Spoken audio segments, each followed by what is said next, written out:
So hari dah dekat dah. So hari ni aku nak tunjuk vlog aku nak balik kampung, balik di Langkawi. Sebelum aku balik Langkawi tu, aku buat pit stop dulu dekat Penang, dekat rumah orang tua aku.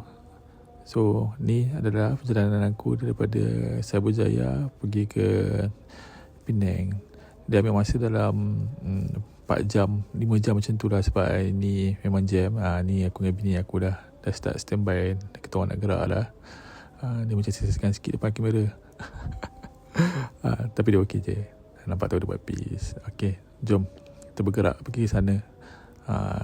Kita tengok keadaan kat highway ni memang sangat-sangat jam. Kita tengok kat sebelah tu, nampak jam gila babi banget.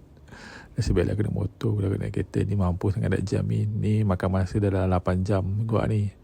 Daripada berjalan 4 jam dia jadi 8 jam macam ni. And nasib baiklah aku naik motor lalu ke tepi tu, potong-potong sikit-sikit dah.